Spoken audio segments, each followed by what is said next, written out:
Ravens flock! Woo! What's going on with you guys? Hope y'all are enjoying your day. So, the bye week is over and we will resume Ravens football. And we're starting this off with our most hated rivals, the Pittsburgh Steelers. Like I told you guys last week, the Steelers are back and they're ferocious and they're ready to go. This AFC North division is not going to be easy to win. And I personally believe it's going to come down to the two matchups we have with the Steelers. I don't know if we can sweep these guys this season, but one thing's for sure, we need to win at least one of these two matchups. And since we're at home for this one, we must win this one. Because if we can't beat this team in our house, how can we expect to go on the road to Heinz Field and beat them on Thanksgiving? It all starts with this one. Our most hated rivals, they're back in action. I haven't seen a Steelers team this balanced and this ready to go since 2010. And in 2010, they beat us in the playoffs and they got to the Super Bowl. They lost to Aaron Rodgers, but they got to the Super Bowl. So we need to be on our A game. This is going to be a tough matchup. It's going to be physical. There are two goals that both teams want to accomplish by the end of this game. One, you want to come out with the victory. And two, you want to come out as healthy as possible. Because when these two teams clash, it's physical, it's tough, and injuries can happen. Knockouts come out left and right. People on the floor, injuries happen, shoving, pushing, fighting. It's physical. It's AFC North football. So both teams want to come out with the W, and both teams want to come out unscathed, if possible. So expect this to be a brawl, expect this to be a dogfight, expect this to be a battle, because that's what this rivalry is about. So, enough hyping up this matchup. Let's get into it. What will it take for the Ravens to beat their most hated rival on Sunday? Let's start with the defense. First of all, what we need to do is stop their receivers. Juju Smith-Schuster, Deontay Johnson, Chase Claypool. These three have been going off at different times. It's not all in the same game. You had one game where Claypool went off. You had one game where Juju went off. Deontay Johnson went off last week against the Titans. It's a balance. Ben Roethlisberger is throwing to whoever's hot. It's a balance. You never know who's going to go off. So with that in mind, we need to focus on all of them. And we have the secondary that can match up with these guys. So it's going to come down to our guys doing what they need to do. It's going to come down to Marlon Humphrey doing what he's got to do. Marcus Peters doing what he's got to do. Jimmy Smith, if he's healthy enough. I don't know. We're hearing about, we saw an injury report, something with his Achilles, man. I'm worried. But I don't know. If he's going to play Sunday, we'll see. But if he is on the field, he's going to have to focus on his matchup. You know how it's going to be. These three receivers, man, we got to worry about them. We cannot give up big plays to the Steelers. You've got to shut down the big plays. We've got to make sure we stick to those receivers and we don't give up a big play over the top. That is vital. Because Ben Roethlisberger loves to throw the ball down the field. And if we give up big plays to this guy, it's a wrap. I remember, man, I haven't forgotten the time he put 6 touchdowns on our defense head. I'm not going to forget the time he threw for over 500 passing yards on our defense. This guy can sling it. When it comes to facing off against the Ravens, he can sling it. And not only that, he knows how to buy time and get that ball down the field. Which leads into the second point. Not only do we have to stop their receivers, we have to get to Ben Roethlisberger. We've got to bring pressure, and we've got to get to him. In comes Yannick Ngakoue. Welcome to the squad, my man. You have had success against the Pittsburgh Steelers back in 2017 when you were playing with the Jets. You and Calais Campbell are reunited. Let's see you guys terrorize that Pittsburgh team. We need you guys to come out and do your thing. Now, I know Calais Campbell's going to do his thing, and I expect Yannick Ngakoue to do his thing because he was absolutely balling out in Minnesota. And he's not about to just change up now that he's with Baltimore. This man's going to come out there and he's going to be ready. He's going to be physical with Pittsburgh. He's faced off against Pittsburgh. He knows how tough this team is. And he's ready. He's built for this moment. So him and Calais is about to go beast mode on that Steelers team. So I can't wait to see. They've got to pressure him. They've got to get to Ben Roethlisberger and force him to make mistakes. They've got to pressure him. Get him on the ground. Force him to make mistakes. Force him to make errant throws. And most importantly, you just got to sack him. Just got to sack him. You got to sack him. You got to hit him. That's what you got to do. You got to hit him. Get to him and put him on the dirt. Because when you do that, Ben starts to make some mistakes. And we've seen this happen. I've seen plenty of times where our defense has pressured Ben, and he's been put on the ground. He's been sacked. He would get right back up and make a play. And then when we hit him more and more, as the game would go on, he would start to make those mistakes. Matter of fact, in the playoff game, that's exactly what happened. We continuously put this guy on the ground to the point where he had to go out to be checked. And he came right back in, threw a pick that ended the game. You have to bring pressure. You have to get to Ben Roethlisberger. And you cannot give the big play off. If our defense can do that, we will be in a good position to win this game. However, I feel in a matchup like this, knowing both of these defenses, it's going to come down to who can make the most plays, which leads me to our offense. This is the biggest test for this Ravens offense coming out the bye.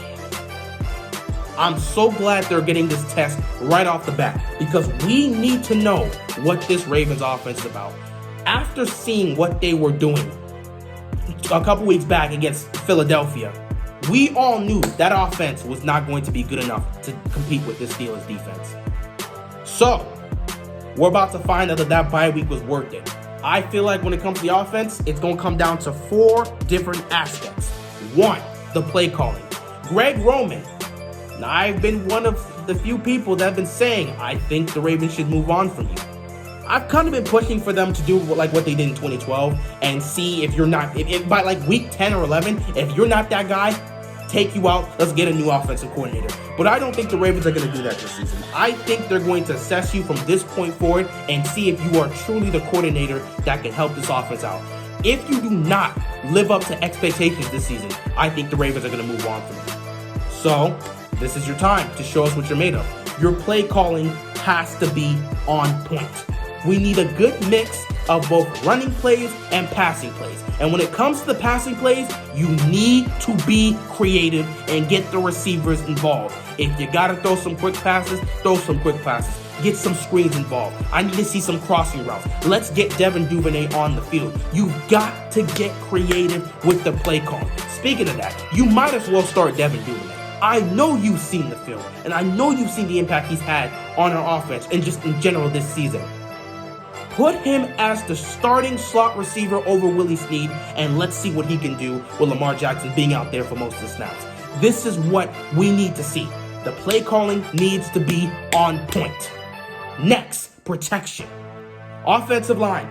You have been disappointing this season. And of course, this is to be expected. Since Yanda retired, obviously, that spot has not been filled up the way Yanda would. When you lose a first ballot Hall of Famer like that, it's expected. Well, future first ballot Hall of Fame. He's not in yet, but we know he's going in first ballot. But yeah, when you lose a guy like Yanda, you know the impact's going to be big. And boy, has it been big. Lamar Jackson has been sacked, I believe, 18 times this season. The offensive line has not been able to protect him. The run protection has been okay, but the pass protection has been relatively bad for most games. They've had moments where they've held up, but they've been relatively bad for most of the games. So, y'all gonna have to get it together. Stanley, Orlando, Hurts, guys, I need you. Whoever is there, if it's Fluker that's there, whoever is in that position, I need everybody on the O-line to be on point. We cannot be causing all those penalties because there was, 9 or 10 penalties on the offense when we went up against Philadelphia. You can't have that against Pittsburgh. And we were giving up all these sacks and all this pressure on Lamar Jackson. You can't have that against Pittsburgh. Pittsburgh, in my opinion, has the best front 7 in all of football. They've got monsters on that defense, and they're going to be looking to get to Lamar Jackson, especially TJ Watt. That monster, oh my God, he's going to be looking for Lamar Jackson. So this offensive line needs to be able to protect Lamar Jackson and give him time to throw the ball down the field. It's going to come down to that. If the offensive line cannot protect Lamar Jackson, he's going to have a rough day. He's going to be on the floor a lot. In fact, he's going to be looking like Carson Wentz because they're going to be sacking the mess out of him. So the offensive line needs to hold up. They need to. They got to find a way to protect Lamar Jackson against those beasts on that front seven. Ooh, man. Next, the run game. Now, I don't know how Mark Ingram is doing with that whole ankle injury. I don't know how good he will be, if he'll be ready to go for the Steelers, or if that ankle is good enough to go.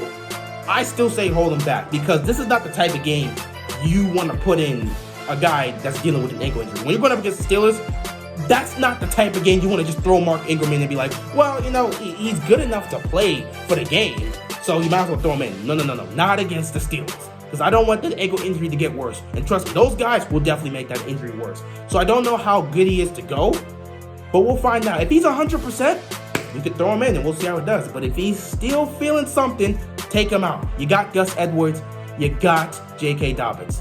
Now, assuming he's in, I still feel that the carry should be shared equally between the three. However, if he's not in, then it comes down to Gus Edwards and it comes down to J.K. Dobbins. And I expect a lot of carries to go to J.K. Dobbins and a lot of carries to go to Gus Edwards. Personally, to me, I feel at this point, J.K. Dobbins should be our starting back. But I don't think they're going to be doing that. So it is what it is. If Gus is the starting back, I've got no problem with it because both Gus and J.K. have been extremely effective with the small amount of carries they've had this season. So I wouldn't mind either or being the starting back. But if Ingram's there, they'll probably put him as a starting back, which I don't feel should be the right decision, especially going into this game. But if that's what they choose to do, that's what they choose to do. No matter who they put up there, I personally feel the run game is not going to be extremely effective in this game. Pittsburgh does not allow you to run the football on them. They don't allow the run game to happen on them. We saw the job they did against Derrick Henry. Now, granted, there was a moment where he turned into King Henry and got in the end zone, but for the most part, they held Derrick Henry in check. So trust me, if they can hold him in check, they will do a good job stopping the run game. Now, for all I know, maybe our run game goes off, rushes for like 200 yards on the Pittsburgh defense, and we just dominate like that. Now, if that happens, I'll be absolutely shocked. And I know that Pittsburgh defense will be heated. They will be absolutely heated because I'll be disgusted. They would be so disgusted with themselves. And I know the Steelers defense is not built that way. So they will not be giving up over 200 yards rushing to our team. But I still feel the running game will have opportunities to run on this defense. And that's all because of Lamar Jackson's ability to run the football. Him being a threat there causes defenses to focus on him. And when that happens, it will give a few opportunities to these backs to take advantage of it and possibly bust it up the middle for 10 yards or 15 yards. Who knows? All I know is that these guys, when those opportunities come up, they've got to execute on it. So do your best in the running game, but I expect this defense to hold our running game for the most part. They'll still be effective. Just pick your spots. Whenever you get the opportunities, take advantage of it. Last but not least, execution in the passing game. This is it. This is the most crucial part of this game. The game is going to come down to this. Lamar Jackson, it's time, man. It's time. This is a game you're going to have to take control with your arm. The run game is not going to be able to help you out against the Steelers. You're going to have to beat Pittsburgh by throwing the football. You're going to have to beat them with your arm. Obviously, throughout your entire career, you've consistently gotten all these questions about whether or not he can win with his arm. He can't throw this and that. Can he beat defenses with his arm? Well, you're going to have to prove it on Sunday. This is an elite defense. They don't allow you to run the football on them. They're going to force you in a lot of third and long situations. And you're going to have to prove you can beat an elite defense with your arm. If you cannot do it here, it will just add more and more to the pile of criticisms that's going to be thrown at you. So it's up to you to go out there and beat Pittsburgh's defense with your arm. If you can't do that, it's going to add to your criticism. But you can't be doing it by yourself because, again, you have to throw the ball. But the receivers have to catch it, which is why execution is important. Hollywood Brown and Mark Andrews, no matter what you throw at them, for the most part, when they're on their A game, which I expect them to be in this game, they're going to catch the ball. Hollywood Brown almost pretty much never drops a pass. And Mark Andrews, when he's on his A game, he doesn't drop a pass. So we know they're going to be on their A game. However, This is a game where you're probably going to have to get everyone else involved. So Snead, if he's in, he's going to have to catch the football. Boykin, who I'm suspecting they're going to put in for this game, he's going to have to catch the football when it's in his direction. Speaking of Boykin, I hope this bye week was very useful for you because the Ravens are going to be reluctant to bench you. Personally, I would put in James Prochet to see what he can do. But for this game, I'm not entirely sure I want to do that because this is Pittsburgh. Maybe next week, but this week, nah, you're probably going to have to stick with Boykin, which is probably what they're thinking. Which means Boykin, I hope you have that bye week. I hope that gave you plenty of time to get on the same page as Lamar Jackson, because I'm tired of this miscommunications you're having with him. You're the only receiver on the offense having this level of miscommunication with Lamar Jackson. Get on the same page as the dude. And I expect you, when the ball goes your way, if it goes your way, but when the ball goes your way for the most part, catch the football. You have to be able to make plays, man. At some point, you got to show us what you're made of. So I expect Boykin to try. I expect him to make plays in this game if the ball goes his way. I expect Willie Snead to catch the football if it goes his way. Devin Duvernay, who I want them to start, but I doubt they will, when he's on the field, I know he's going to make plays. Which is why I'm looking at Lamar Jackson. When Devin Duvernay's on the field, get him involved. This is the guy you want to get involved in the short passing game. Get him involved. A quick throw, a screen, whatever you got to do. Get Devin Duvernay involved. The speed this guy brings is crucial. Get him involved in the offense. And most importantly, Lamar, you're going to have to hit on your deep balls in this game. If you can get one or two of those deep balls to connect with Hollywood Brown, we will be in a good position to win this game. It's not going to be easy, Lamar. This is going to be the biggest test of the season for you coming out of the bye week. Pretty much just Kansas City for the most part, because Kansas City was the biggest test up to that point. Now Pittsburgh is the biggest test. And I feel like this is a bigger test than Kansas City, because in Kansas City, you know, you're looking towards playoffs and stuff. And if you possibly run into them, which you could, that's going to be the case. With Pittsburgh, you got to face off with this team twice. And they're in your division. You're fighting with the Steelers to win the AFC North. So this is more important right now than when it compares to the Chiefs game. Chiefs are in the long run. You might run into them in the playoffs. But the Steelers, they're short-term and long-term because they are the team you're going to have to outplay and beat in order to win this division. And you might run into them in the playoffs. Who knows? Either way, Lamar Jackson, this is the time to show us what you're made of. You have to beat the Pittsburgh Steelers with your arm. Like I said again, if somehow we run over 200 rushing yards on this defense and we come out with an easy W, I'd be shocked because that Pittsburgh defense doesn't give up running yards like that. So I'll be shocked if that happens. But I personally don't see that happening, which is why I'm saying Lamar Jackson, you're going to have to beat this team with your arm. And your receivers are going to have to show up and execute and catch the football. They all need to make plays. Those are the four things we've got to focus on. When it comes to special teams, Tucker's going to do his thing. He's the best kicker in the league. Sam's going to do his thing as well. And maybe if James Prochet's out there returning kicks, he's going to be doing his thing as well. Hopefully he can break one because that would be very nice. Devin Duvernay's already broke one. Maybe James Prochet breaks one this week. Who knows? I hope so. But for the most part, special teams is always on their A game. I expect them to be great. It was really offense and defense we have to talk about. So to recap, defense. Cover these receivers. Put pressure on Big Ben. Oh, and one thing I actually forgot to say. Force Big Ben to make mistakes and cause a turnover. I briefly talked about it when I was talking about putting pressure on him, but that has to be emphasized. Put pressure on Big Ben, but most importantly, force turnovers. No matter what, force him to turn the ball over. Whether you can pick him off or you can cause a fumble. Humphrey, what you did last year on Juju, prepare to do that to him again, because I need you to punch that ball out. I know you can do it, so I ain't going to worry about that. But we got to force the turnover because it will truly help. So yeah, cover these receivers, put pressure on Ben, force a turnover. Offense, play calling needs to be on point. Offensive line and protection has to be on point. Run game has to take advantage of the opportunities they have. And the passing game is everything. If they cannot execute and they cannot make plays and they can't find the end zone in this game, we will lose to the Steelers. If we can do all of this, we will come out of this game with a W. And it will be a very important W. Because with the Steelers being 6-0 and us being 5-1, we beat them, we'll have the same record as them. But since we have the advantage in the division, because we'll be 3-0 in terms of facing off against divisional opponents because we already beat the Browns and the Bengals. If we win this game, we'll move to first place. Meanwhile, Pittsburgh will suffer their first loss of the season and the first loss in the division, which will give us a great opportunity to try and hold on for the division, especially down the stretch, because we got some tough opponents coming up, especially with the Titans and having to go up against the Steelers again. But let's not think about that right now. Let's focus on beating the Pittsburgh Steelers this Sunday. I can't wait for this game. This is the game we live for, man. This is what you want to see. This is AFC North football. This is the greatest rivalry in the NFL, in my opinion, right now. At least since they've started, this has been the best rivalry.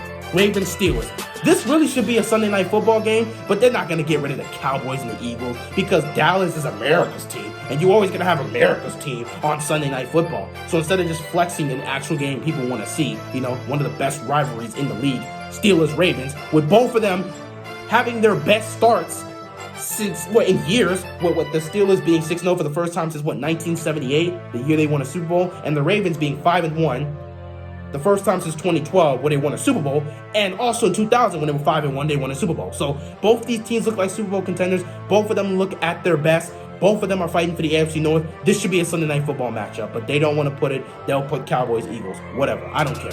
I'm going to enjoy this game. This should be great. I can't wait. Steelers, Ravens. It's going to be a battle. I expect the Ravens to come out with a victory. I'm going to call it 24-20. Actually, nah, screw that. 24-23. It's going to be close. 24-23. I think this is going to be Lamar Jackson's moment to show us he can throw the football. If he's going to have to lead the team down on the game-winning touchdown drive. That's just how I see it. I think we're going to be down 23-17, and Lamar Jackson's going to have to show us what he can do with his arm and get us in the end zone. I think he's going to do it. If he doesn't do it, 23-17 Steelers. That's how I'm going to call it. Either we win this game 24-23 on a touchdown pass to Lamar Jackson on a game-winning drive, or the Pittsburgh Steelers locks him up and we lose this game 23-17. How does that sound? I think it sounds great. Anyway, I can't wait for this matchup. It's going to be epic. This is going to be a battle. I can't wait. That's all I got, and we'll see what happens on Sunday, man. I'm out of here. Peace. Go Ravens. Ain't playing with the Steelers. Get it done, Ravens. Get it done.